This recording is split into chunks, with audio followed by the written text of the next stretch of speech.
Do you feel you belong to a political movement?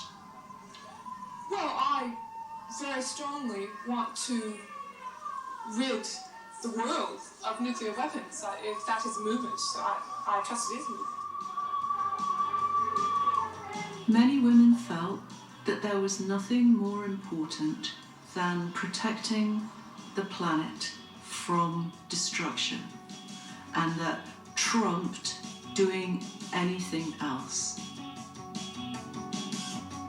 Greenham was successful in the way it was because it was a women's action and a women's peace camp, a women's movement. Had to be there. We had to try and stop the nuclear weapons. We had to bear witness. We were describing our dreams, which were the same, and we thought that there must be other people who were having the same dream. We're all dreaming the same dream here. And so I put an ad in Spare Rib, which was a feminist women's magazine in the UK. And then I was really surprised and overwhelmed by the number of letters I received, all saying the same dream, pretty much. There was more and more apprehension that a nuclear war, from being something that was completely unthinkable, looked as if it could actually happen. This is Carol's dream. There was a horrible smell of burning flesh. Children were screaming, running with their hands lifted up for help, and their skin was peeling off. This is Wendy's dream. I rushed instinctively into a shed. There was no blood. In fact, there was no liquid. This is Sarah's dream. Everything was dry and hot. On each side of me, the earth was opening up. This is Rebecca's dream. And the bodies of thousands of screaming, naked people were falling into this abyss. This is Kate's dream. Everything was visual in the dream.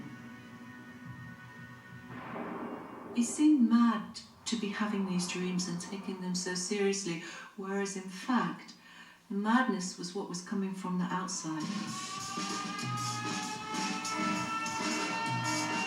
I just felt this terrible sense of urgency, a real sense of alarm, almost panic, you know. This had to be a turning point, that this really, the arms race had to be up on the headlines and not some little kind of thing tucked away in the newspapers.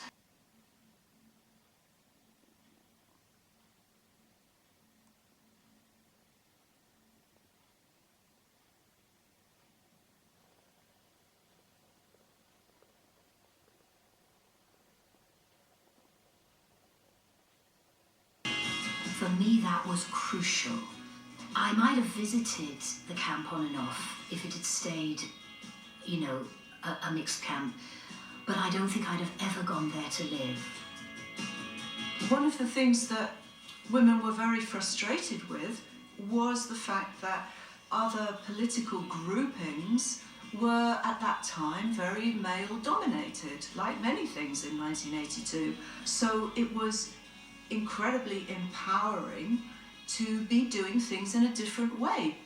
That was new at the time. By being women only, Greenham could explore and choose and discuss and develop new ways to do non-violent direct action, new ways to resist the military-industrial patriarchy.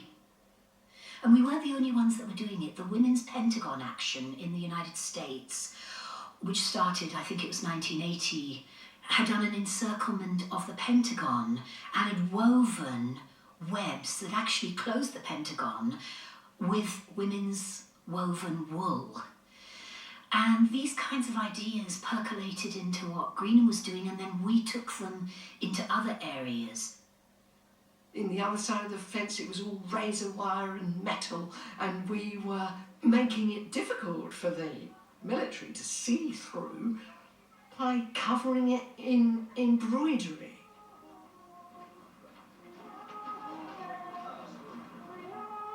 Policemen don't have scissors on them.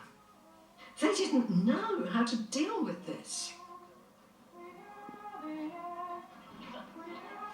You know, as more people came to Greenham and got interested, and the news that, you know, they were building the silos for the missiles, women at the peace camp wanted to increase our actions and try to stop business as usual going on at Greenham.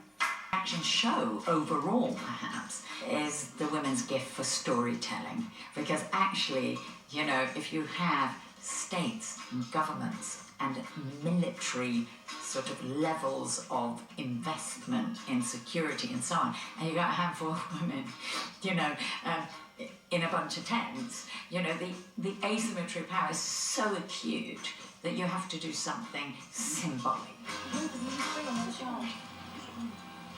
One group of women decided that what they'd do is that they would put a bicycle lock on the gates. Locks are made in America. Sorry? American locks. Yeah, American. What's the way of English locks? That was the gate where everybody came to work and everybody came in and out, and the security was on the front gate. And the security guys come out with a bolt cutter and try and, you know, break it. They can't do it. And so they go and they get another bigger. They can't do it. And then they go and get something even bigger, and then there's two of them hanging on either end because it's so heavy, the tool. For one moment, instead of it being us on the outside, them on the inside, us on the offensive, them on the defensive, it's suddenly they can't even enter their own world. You know, they are excluded and made impotent by this very small act. And it sort of escalates until they start literally shaking the gate itself.